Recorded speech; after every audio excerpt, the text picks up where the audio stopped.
आप सभी का स्वागत है। आइए आज हम सृगधरा छंद हिंदी एवं संस्कृत दोनों में जानते हैं। विस्तार से हम इसकी चर्चा करेंगे। सृगधरा का अर्थ माला को धारण करने वाली है।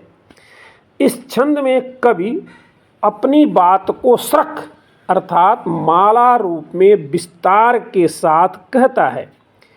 यह एक ऐसा विशिष्ट छंद है जिसके 21 अक्षरों का विभाजन यति की दृष्टि से 7-7 अक्षरों में बराबर किया गया है। इस तरह 7-7 अक्षरों की समान आकार वाली 3 मालाएं बन जाती हैं। छंद का लक्षण गंगादास छंदोमंजरी में सृगधरा का लक्षण देते हुए कहा गया है कि म्रभनैर्यानां त्रयेण त्रिमुनियतियुता सृगधरा कीर्तितेयम्। छंद सूत्र में सृगधरा का लक्षण देते हुए कहा गया कि सृगधरा मरौभ नौ यौ यत्रिसप्तकाः। आइए हम लक्षणों की व्याख्या करें। जिस छंद के प्रत्येक चरणों में मगण रगण भगण नगण यगण यगण यगण के क्रम में वर्ण हो और त्रिमुनि यतियुता मुनियों के क्रम में 3 बार यति हो, उसे सृगधरा छंद के नाम से जाना जाता है। हिंदू मान्यताओं के अनुसार सप्तऋषि की उत्पत्ति इस सृष्टि पर संतुलन बनाने के लिए हुई।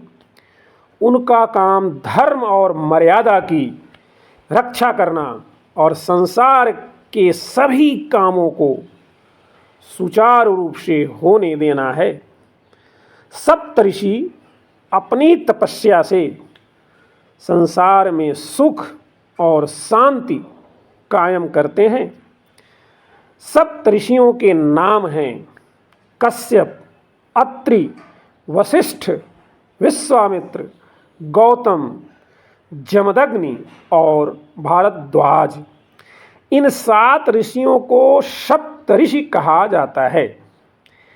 इस प्रकार यह छंद एक बहुत ही मर्यादित छंद है जिसके द्वारा मर्यादापूर्ण बातों की अभिव्यक्ति की जाती है। त्रिसप्तकाः का भी यही अर्थ है कि 7-7 वर्णों पर हर चरण में 3-3 बार यति होता है। प्रत्येक चरणों में 21 वर्णों वाला यह एकल छंद है। यह अति छंद परिवार का प्रकृति छंद है। सच बात तो यह है कि जो अर्थ मालिनी और सृगवीणी का है वही अर्थ सृगधरा का भी है। केवल प्रकृति और प्रत्यय का अंतर है। सृगधरा में 2 शब्द हैं, सृक् एवं धरा, जिसमें सृक् का अर्थ है माला और धरा का अर्थ है धारण करने वाली।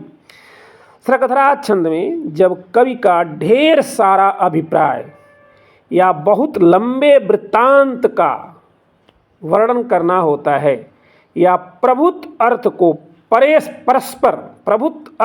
परस्पर समेटना होता है, तब वह प्रायः इस छंद का प्रयोग होता है। दीर्घ छंदों में ओज भाव को प्रकाशित करने वाला छंद सृगधरा है। आइए हम इसकी परिभाषा करते हैं। ऊपर बताए गए सभी लक्षणों के आधार पर एक सुंदर सी परिभाषा देखें।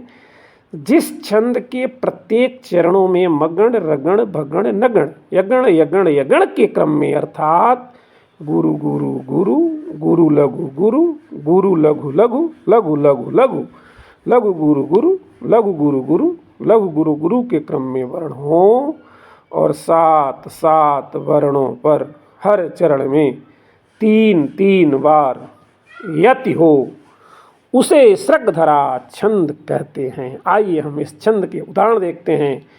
पहला उदाहरण बहुत ही सुंदर महाकवि कालिदास कि अभिज्ञान शाकुंतलम के वंदना का श्लोक है। आइए इसे देखें। 7 वर्णों पर सुंदर ढंग से यति है हर चरण में। या सृष्टि ही षष्टोराद्या वहति विधिहुतम या हविर्या च होत्री यद्वे कालं विद्धतः श्रुति विषय गुणा या स्थिता व्याप्य विश्वम या माहुः सर्वबीज प्रकृतिरित्यया प्राणिनः प्राणवन्तः प्रत्यक्षाभिः प्रपन्नस्तनुभिरवतु वस्ताभिरष्टाभिरीशः। उदाहरण नंबर 2 गोस्वामी तुलसीदास जी के रामचरितमानस से। इसमें आपको और भी स्पष्ट हो जाएगा। 7 वर्णों पर यति देखेंगे आप, बहुत ही साफ शब्दों में मिलेगा आपको। देखें उदाहरण नंबर 2। रामम कामारिषभ्यम भव भय हरणम कालमत्तेव सिंहम योगिंद्रम ज्ञानगम्यम गुणनिधिम अजीतम निर्गुणम निर्विकारम मायातीतं सुरेशम खलबधनिरतं ब्रह्मवृन्दैकदेवं वन्दे कन्दावदातं सरसिजनयनं देवमुर्वीस्वरूपम। उदाहरण नंबर 3 भी रामचरितमानस का है। यहाँ भी आपको 7 वर्णों पर सुंदर यति दिखेगी।